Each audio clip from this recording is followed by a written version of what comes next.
What's up, bitty man? It's the Bronco at the Frog coming at you with another reaction video. Shout out my boy Top Benz.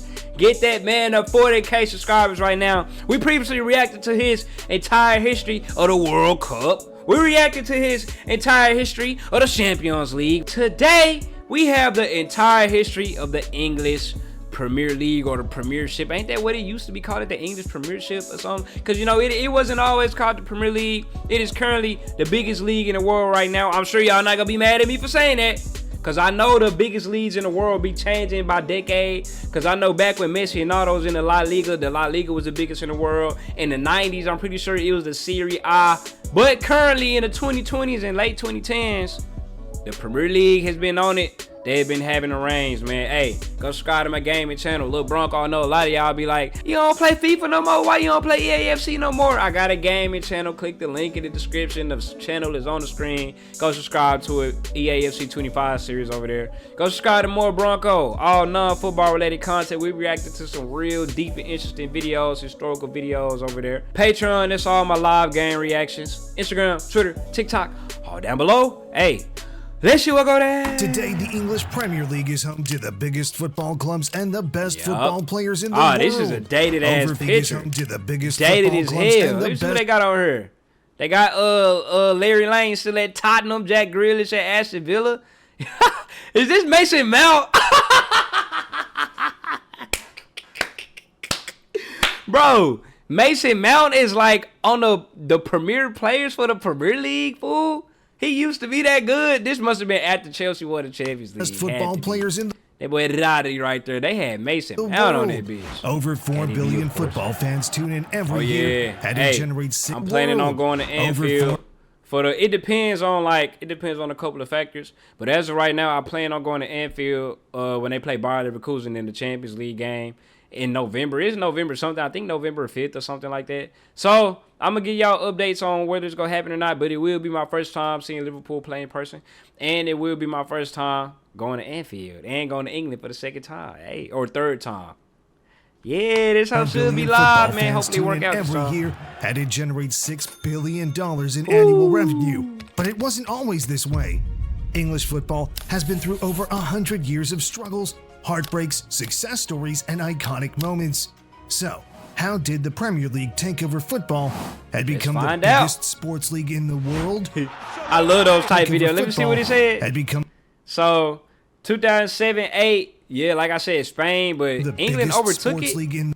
Damn, they overtook it like during the Messi Ronaldo era. The Premier League take over football had become the biggest sports league. So it was England, Spain, Italy, and Germany damn near tied in 07-08. Then France at the bottom. So yeah, Big Five always gonna be Premier League, La Liga, Serie A, the Bundes, and the Uber Eats. In Portugal, Portuguese should be on the rise, right? Hold on, did they fold the Russian league? What the hell is the Russian league? That hole was 6th. Did they fold it because of the war or something? Huh. Is the entire history of the Premier League. On the 17th of April, 1888, 12 English football clubs came together with one vision in mind. The idea was to create those football clubs came together. Preston, Aston Villa, Wolves, Blackburn, Bolton. There's Thogden team, WBA.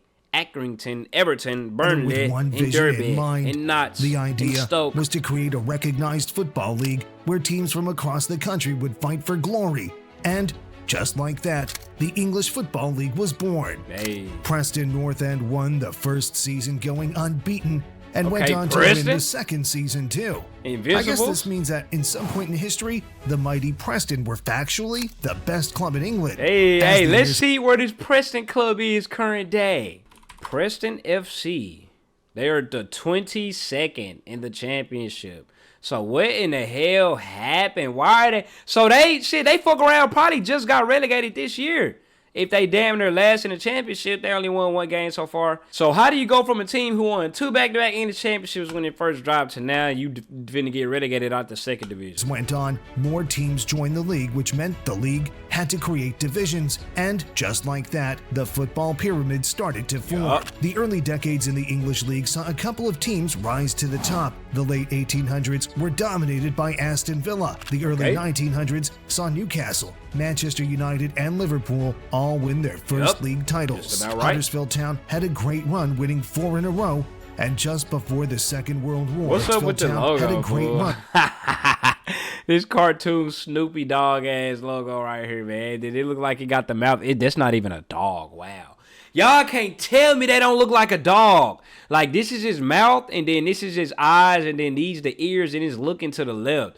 Y'all cannot tell me that ain't no dog, man. But the closer I look, I see that this is a football, and this is like a statue, I guess, behind it. I don't know. But it looks like a damn dog head. Y'all can't tell me 4 in a row. And just before the Second World War, Arsenal took charge, winning 5 titles in 8 logo used to look years. like. But as you might have guessed, the world of football came to a halt in 1939. Oh, yeah. Thanks to the failed Austrian painter over in Germany. Failed Austrian painter. But football bounced back. The next decade of English football would see one of the most promising football teams ever rise to the top of the world, and then face the greatest tragedy in English football history. The plane crash. The war, Man United appointed a manager who would revolutionize their football club, and his name was Matt Busby. He started to put together a team that would play sexy football as he focused on younger players and was going against there go Bobby. We're injured. I don't know no Peg. I know Bobby Charlton. Classic style of English football at the time. This team he put together was nicknamed the Busby Babes. After a couple of second-place finishes, the Busby Babes finally lifted their first league title in 1952, and just a couple seasons later would go on and win the league back-to-back in 1956 and 1957. This was all thanks to players like Bobby Charlton, Duncan Edwards, and Tommy Taylor. But just as this team was starting to dominate English football, they would face a tragedy that football had never seen before. So Bobby wasn't on a plane? 1958, Manchester United were traveling home from a European Cup match and needed to stop in Munich to refuel. As the plane was taking off, visibility was very poor, and the pilot couldn't get a clear view of the runway. The plane crashed during takeoff, taking the lives of 8 football players along with 15 other passengers. Bro, do you know how tragic that is? I honestly thought the whole team died. It's graceful. It sounds like that the whole team wasn't on a plane because, like I say, Bobby wasn't on a plane with him. If he was, I'm pretty sure he got, like, severe PTSD, and I wouldn't be surprised, like, if his football career ended after this wreck. I'm pretty sure he gonna be severely injured, too. But, so 8 players died and 15 passengers. And no, it say 21 total dead. So plus the like crew and all of that, I don't know.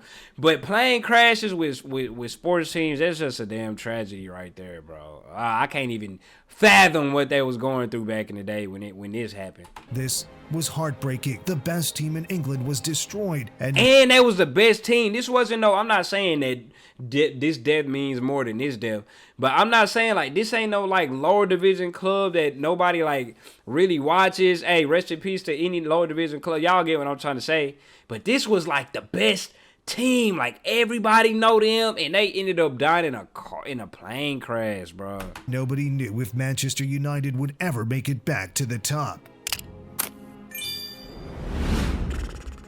The fall of Manchester United made way for new teams to rise. Wolverhampton Wanderers won 2 titles back-to-back. Burnley picked up a title, and then the mighty Tottenham Hotspurs actually managed to win the league. Now, this title was significant for Spurs, as it was the start of a 40-year dynasty where Spurs won league after league and became England's greatest team. It is what they hoped would happen, but this was actually the last league title Spurs would ever win.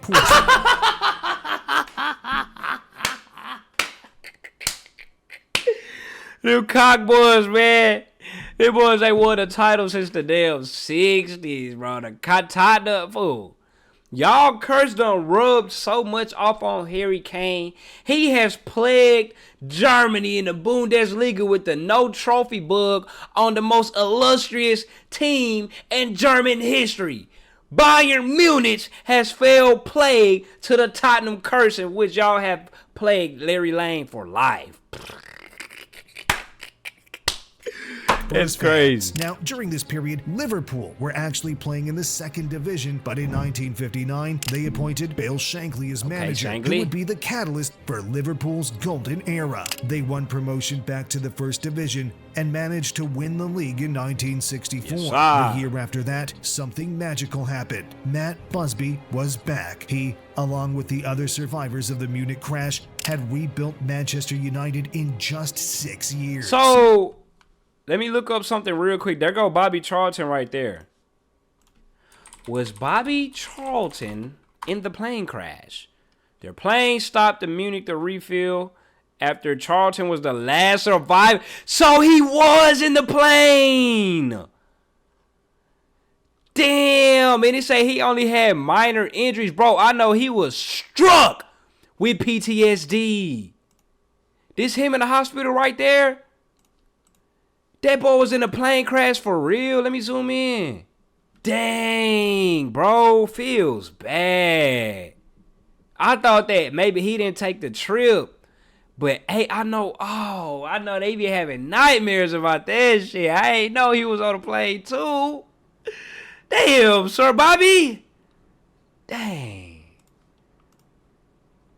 They won the Premier League once again with some old faces like Bobby Charlton and some newer faces like the one and only George Best. Yeah, the next few years would see Man United and Liverpool go back and forth as the two English powerhouses. But in 1968, Manchester United became the first English team to win the European Cup, which killed half their team a decade earlier. Now that's a comeback story. Matt Busby became Sir Matt Busby, and he stepped down from his position as Man United manager. I ain't gonna lie. If anybody deserves a knightship or a knighthood, I still don't get the whole knighting process. It is that man Busby right there, because of the fact that his team literally died. Half of his team died, brought them boys back, and won to be the best team in Europe. Boy, that's how you... Hey, wheel the soldiers, man. Liverpool took this opportunity and they took over. They won 11 league titles in the next 20 years, thanks to players like Kevin Keegan, Kenny Dalglish, Graham Souness, and Ian Rush, just to name a few. English teams dominated Europe in the late 1970s and early 80s, where for 6 seasons straight, the European Cup went to an English team. Liverpool, Nottingham Forest, and Aston Villa all managed to lift the trophy in this period. Now, as the 80s came to an end, quite a few things happened that were pivotal in shaping the future of English football. Gary Lineker began his career, and he would go on to become one of England's greatest ever strikers. Paul Gascoigne would also make his debut and go on to become a cult hero because of the incredible flair and skill in his style of play. I seen something on Twitter that was like, we don't have no more cult heroes playing for clubs no more, because everybody just play for the big clubs, and I guess like play style wise, the smaller teams don't really got the players over there that really be swagging out like that. They was talking about the Barclays era of the Premier League.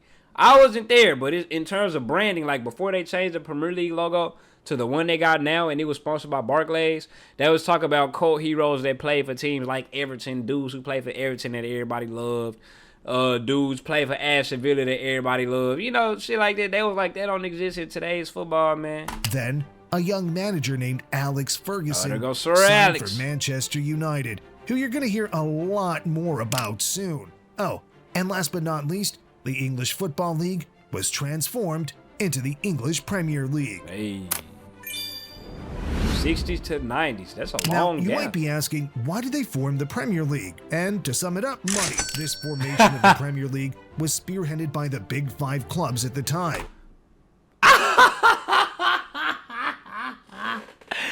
So it was Big Five back in the day. So let's regroup and gather some thoughts real quick. They call it the Big Six now, but it was the Big Five back in the day.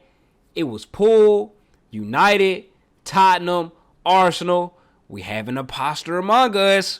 Can we point it out? It's that first damn club up there. Everton Football Club. So now it's the Big Six. So they removed Everton, moved Chelsea in it. And who else? No, it is the Big Five, right? No, it's the Big Six.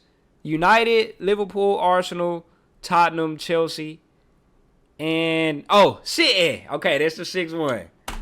Everton, Man United, Liverpool, Arsenal, and Spurs, who wanted to bring more money into English football. And that's exactly what they did by structuring a system where all clubs would get more commercial access, and they would sell off TV rights to the highest bidders. Okay, now that that's out of the way, let's talk football. Alex Ferguson won the first Premier League season, ending Manchester United's 26-year drought. Alan Shearer made the move to Newcastle United from Blackburn Rovers, as he was ready to announce himself as the best striker in the That's Premier what I mean, League. cult These heroes. early Premier League years were dominated by Man United as they won 4 out of the first 5 Premier League titles. In 1993, football sweetheart Roy Keane made the move to Manchester United, where he would soon be known as one of the most loving and caring football players to ever play the game. In the 94-95 season, Blackburn Rovers won the league on the last day of the season as Man United. I guarantee you this kid is a footballer right here, somebody in the league. Y'all let me know what this kid's name is. He on somebody's team in the league right now. Won the league on the last day of the season as Man. Let's look at the table in 95. Champions League, the teams who qualified was Blackburn, United, Nottingham, Poole, Leeds. And City all the way here at the bottom. United failed to win their final game. This gave Alan Shearer his only Premier League title, which he well and truly deserved. Man was literally a goal machine. This season also saw Eric Cantona kung fu kick a fan, which resulted him in receiving an 8-month ban from football. He fired that. Hey, Darwin, this is how you fight a damn fan, man. Instead of going up in there and getting spurred and hitting your jaw, like you gonna do something, this season also you actually go in there and do something, bro. You see how I don't agree with the karate kick, but like using hands, you see how he followed up and backed up his target, hit him, instead of just running up and then getting hit by... Y'all know what I'm talking about, boy. Them damn Colombians whooped his ass. 8-month ban from football. Now, something that can be seen throughout Alex Ferguson's time at Man United is his love for young players. And going into the 95-96 season, he had a group of young players known as the Class of 92. Why Nicky Butt look like Cole Palmer? Tell me that boy don't look like Cole Palmer a little bit, man. Come on now, we all know this team. Gary Neville. I didn't know Gary Neville had a brother. Okay. Philip Neville. Sir Alex, David Beckham, of course. Ryan Giggs, David Beckham, Paul Scholes, Nicky Butt, Gary Neville, and Phil Neville had all made their debuts leading up to this, but this season saw them really cement themselves in the first team. Ferguson knew the talent these kids had, and he put all his faith in them. This came with a lot of criticism, most notably from Liverpool legend Alan Hansen, who on the first day of the season told Alex Ferguson, "You can't win anything with kids." You can't win anything with kids. And he was proved so very wrong. These kids became stars as Man United won another league title. How you do it? An iconic halfway line goal from Beckham further cemented him as a superstar. Now, I seen this on a documentary. After he hit that goal, everybody always say this was a "where were you when this happened" moment. That had to be one of the first moments that strike has happened, because it happens all the time these days, and nobody bats an eye anymore. They get a post on Sports Center, and that's it. At this same time, Dennis Bergkamp arrived at Dennis Arsenal. Bergkamp! The season after, Arsenal went suit as Arsenal were getting fed up of this Man United domination, and they were ready to revolt. It's invincible. Arsene Wenger won the Premier League in his first full season in charge of Arsenal. They beat Man United to the title by a single point, thanks to a 1-0 victory at Old Trafford. Finally, there was a rival to Ferguson's United, making for some thrilling matches between them. Now, roll on the 98-99 season, and Man United were back with a vengeance. A Premier League, an FA Cup, and a Champions League in the most dramatic fashion possible. Goes against Bayern. Yes, sir. That boy doing Manchester flips. United won the treble, and Ferguson summed it up best. I can't believe it. Football, bloody hell. Man United took this momentum into the next 2 seasons, winning the league again and again, beating out Arsenal twice more to the title. In this time, Liverpool won a baby treble consisting of the FA Cup, League Cup, and UEFA Cup. Leeds United that's a super baby. That's a super baby treble. Consisting of the FA Cup, League Cup, and League Cup, UEFA Cup. In the UEFA Cup. What are these damn competitions? Do these competitions even exist anymore? God damn it. Leeds United reached a Champions League semi-final and then got relegated a couple of seasons after that. Man City also got relegated, which would be the last relegation they would ever face. And at this time, Arsenal were cooking. They signed a young French attacker you might have heard of named Thierry Henry, along with star defender Sol Campbell from their rivals Tottenham Hotspur. Poor Spurs fan. Along with star defender Sol Campbell from their might have heard of.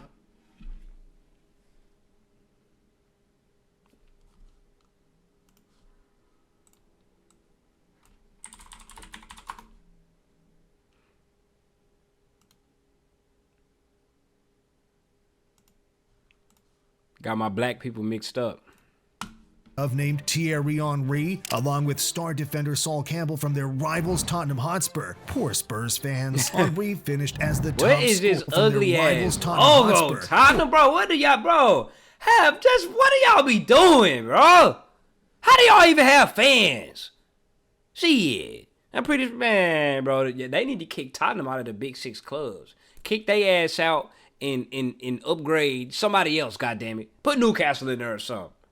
Damn. For Spurs fans, Henry finished as the top scorer in the Premier League as Arsenal won the 2002 title, completing the double that season, which also saw Ferguson announce his retirement. He later backtracked on this decision as he felt he had unfinished business at United, which, looking back, was definitely the right call. The next 2 seasons continued with this back and forth between Man United and Arsenal as they picked up another title each, but Arsenal's title was a bit more significant than United's as they wrote their names in the history books by going the entire season without losing a single game. They were invincible. This season was iconic. Henry scored 30 Premier League goals at Arsenal, they lost won the Champions title League at White Hart Lane against Tottenham Hotspur. On this occasion, he's looked for Bergkamp, who looks for Vieira! Of course it was against Tottenham. Once again, poor Spurs fans. But at this time, the Premier League was changing. David Beckham left Man United to join the Galacticos in Madrid. United found 2 young replacements in Cristiano Ronaldo and Wayne Rooney, who would be ready to set the Premiership on fire. Chelsea Football Club was bought out by Russian billionaire Roman Abramovich, who started spending silly money on players to get Chelsea to the top of football. And in 2004, one manager would arrive in England that would change the Premier League forever. Who? Please don't call me. Jose Mourinho. What I'm saying is true. I think I'm a special one. Jose Mourinho landed in London, meaning the 2-team league had a new challenger in town. Chelsea were ready to take over, and that's exactly what they did. Drogba signed for Chelsea in the summer of 2004. So this is how Chelsea became, so the Russian dictator dude, not dictator, why I say dictator? So the Russian dude coming onto the scene is the reason why Chelsea was squeezed into the Big Six, because remember, it was just the Big Five. I'm sure Everton was kicked out long before this, so yeah. The Russian dude came, started spending buku money. Now he got Didier on the team and the rest of them. Joining Jose Mourinho as they would go on to dominate their first season. They smashed the Premier League points record with a total of 95 points. But what's even more impressive than that is that Chelsea only conceded 15 goals in the entire 38-game season. That is a record that will probably never be broken again. Records are meant to be broken, bro. I hate when people say this is a record that they will never be broken again. Records are meant. I'm pretty sure when the previous record was set, they said the same thing. Oh, this record will never be broken again. It will. Whether it's 10 years, 20 years, 30 years, 40 years, 50 years, it will be broken, bro. And shows the sheer quality Chelsea had at the back with the likes of Terry and Carvalho. Arsenal's invincible streak was finally broken by Man United after going 49 games without a loss. This year also saw Liverpool complete the greatest comeback in Champions League history. They were 3 goals down in the first half, but a heroic second-half comeback saw Liverpool and Steven Gerrard lift the Champions League trophy. At this point, the Premier League had started to form the Big Four, being made up of Arsenal, Chelsea, Man United, and Liverpool, as these teams were clearly a cut above the rest and would consistently finish in the top 4 spots in the years that followed. So how in the hell did Tottenham squeeze their way back into the group?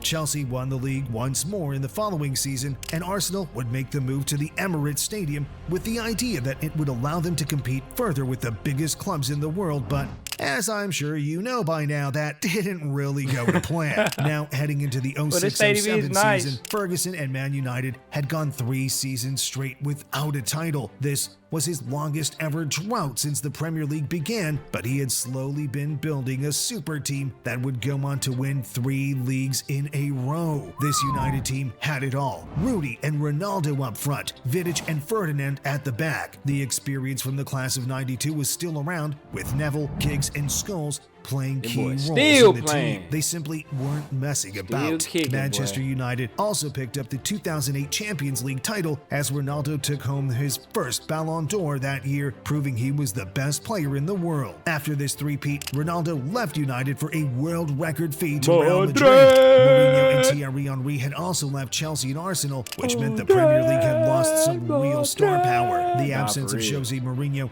didn't seem to be a Everybody problem, going though, to La as Liga. Chelsea sealed another league title in 2010, which saw Drogba finish as the top scorer that season. Now, roll on the 2010-2011 season, Manchester United won yet another league title with some dramatic moments throughout the season. This title was significant as it was their 19th English league title. Liverpool had 18 titles, meaning Sir Alex Ferguson finally knocked Liverpool off their boys perch. ahead. Manchester United were now officially the most successful club in English history, but they wouldn't like what was coming their way because for their real. noisy neighbors had Where that music? Y'all heard that music in the back? I heard that damn music, that villainous music. Cause somebody is creeping up. It's a new damn formulation that's formulated in the shadows. It's some new villains who finna come in the thing and bully everybody for years and years to come. just been Sit bought in. out by Abu Dhabi Investment Group and were about to shake up the entire Premier League. Manchester City were throwing around money left, right, and center as they were ready to take over. In the previous few years, they'd bought Robinho from Real Madrid, Tevez from Man United, Yaya Toure from Barcelona, Balotelli from Inter, David Silva from God Valencia, damn. and Sergio Aguero from Atletico Madrid. They'd put some team together. The 2011-2012 season was pretty much a two-team race where Man United and Man City battled it out for the entire year. Come the final game of the season, both clubs had the same amount. How many United fans do y'all think switched over to being City fans, like, with this long streak that was going on? Because, like I say, how do you even choose which team? I'm pretty sure everybody named Mama went for United. City was ass, so it's like, why go for City when you can go from United, y'all? But they from the same damn. They both teams are from the same city. I said it about Lakers and Clippers. I'm surprised or shocked that Clippers have fans when the Lakers are in town. So I know that with City starting to finally doing good, like people say, that's why they always say City fans are plastic, because it's like all of them boys was United fans anyway. Inside of Manchester, now that City doing good, you can really be like, "Whoa, I'm a City fan. It's still Manchester at the end of the day." You feel me? Of points, but Man City had a better goal difference. It was a simple task for City. Win the last game against QPR, and they win the league. United won their final game, but City were heading into extra time a goal behind, meaning that the title was red. But in the most dramatic end to a Premier League season ever, Dzeko made it 2-2, and then 3 points. Manchester City are still alive here. Balotelli, Aguero! with seconds left on the clock, Manchester City finally announced themselves amongst the big clubs, snatching the league right from United's hands. But Ferguson and United would be back for one last hurrah as they signed Van Persie from Arsenal, who was on fire at the time. Van Persie led United's line to their 20th English title. This was it for Sir Alex. He finally called it quits after 26 years and 13 Premier Leagues. He was retiring. Scholes and Giggs followed suit as they also hung up their boots. This was the end of the Manchester United dynasty and the last league title that they would win. Now roll on 2013. Mourinho's back and it's like he never left. Liverpool had also put together some team with the likes of Sterling, Suarez, and Gerrard. They were leading the title race for the majority of the season, but one famous slip from Gerrard cost them the title, so City won it again. In 2015, Mourinho's Chelsea stormed the league with the help of some players from his first tenure, like Lampard and Terry, and some newer faces like Costa and Hazard. This season also saw y'all love Eden Hazard, boy. Faces like Costa and Hazard. His prime was something crazy. The way I did react to the video of Prime Eden Hazard, like when I first started doing reactions and stuff. Yeah, that boy was a digit dog, man. Glide to the side, eat Hazard. This season also saw Harry Kane announce himself. That's Larry. That's you. Okay, that boy Harry Kane. Yeah, boy, look at the little swagger right here. I ain't gonna lie, he don't look like an old bloke no more. He actually look like he got a little swag. To the Premier League, scoring 21 league goals for Spurs, but this came with a lot of criticism where people thought he was just a one-season wonder. He would go on to prove everyone wrong, scoring over 200 Premier League goals in the seasons that followed. We also saw a couple of new managers join the league in Pochettino and Klopp, who were ready to shake up the Premier League, but nobody, and I mean nobody, could expect what was about to happen in the next season. Premier League champions. Leicester freaking City. Leicester City. This is a glitch in the matrix right here. Relegation favorites Leicester City won the Premier League. The Glitch in the season before matrix. this, they What the just hell? escaped relegation by the skin of their teeth. The odds of Leicester City winning the Premier League were 5,000 to 1. This is undoubtedly the How many greatest of y'all put football that bet achievement in? in the history of the sport. Jamie Vardy, Riyad Mahrez, and N'Golo Kante were the gems in this team who, under the guidance of manager Claudio Ranieri, did the impossible. Jamie Vardy also went on to break the record for scoring in the most consecutive games. That was 11 games in a row. He did. This season also saw a Mourinho sacking and a Spurs push for the title with the likes of Dele Alli and Harry Kane. Hey, that's unfortunate that boy got sacked. I thought he left or something. They say, nah, we're firing you. I appreciate you what you did for the club in the past, but nah, get the fuck out of here, B. Being That's the sad. faces of their team. This was simply a fairy tale season that will never be repeated, and not even Leicester could keep up this form because just one season later, they sacked their manager as they were flirting with relegation the entire Damn, so season. that was really Chelsea a won fluke. that season with Antonio Conte in charge, but the Premier League was about to change as a new dynasty was just around the corner. Pep Guardiola landed in Manchester in 2016, but we can consider his first season as a warm-up year because in the 17-18 season, he was definitely fired up. The box, swivels it across, an opportunity, and the ball is in the back of the net.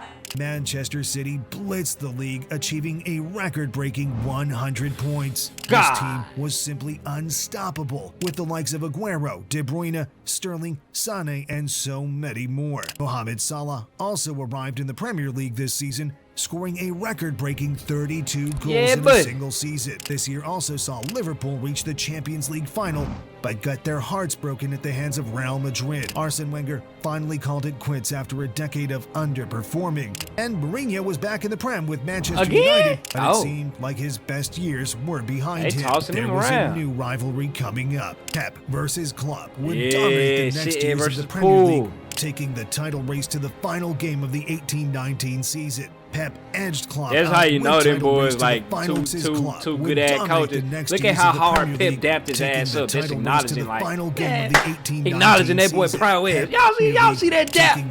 This is a LeBron, man.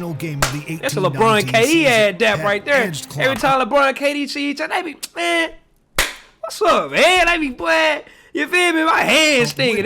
That's the dap that make your hands sting right there. Klopp out winning the league by 1 point in 2019. At least Liverpool got their title in the pandemic year. They stormed the Premier League with a team that was just unstoppable. Van Dijk was the key player for them, who really should have won the Ballon d'Or that year. After this season, Van Dijk was the key player for them, who really should have won the Ballon d'Or that year. And you can already guess who couldn't even with their way out with the Ballon d'Or this year. You feel me? Where the damn what's the mask called? What's the mask? The shiesty. Where the damn shiesty mask? Oh, what's the original word? The mask with the little eye holes cut out. The robbery people. The burglar mask, I guess.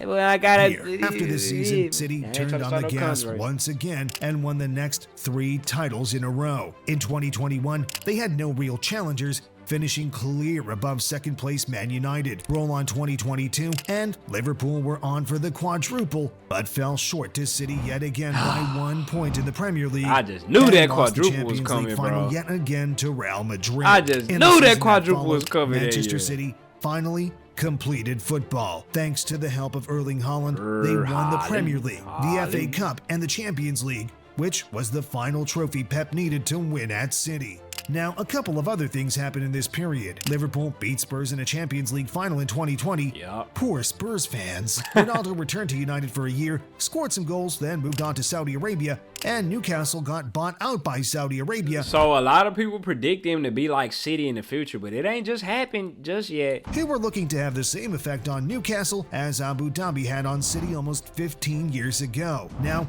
the Premier League is well within the 23-24 season, and the title looks like anyone can win it. Maybe Spurs will finally win a title, but who are we kidding here? City will come away with it once again as Haaland just looks to be getting better and better. But what's for sure is that the Premier League is just getting better as it has hands down become the best football league, in the world. For sure. Hey man, shout out Top Bins. Go subscribe to that, man. Entire history of the Premier League. Class video as always. I'm out.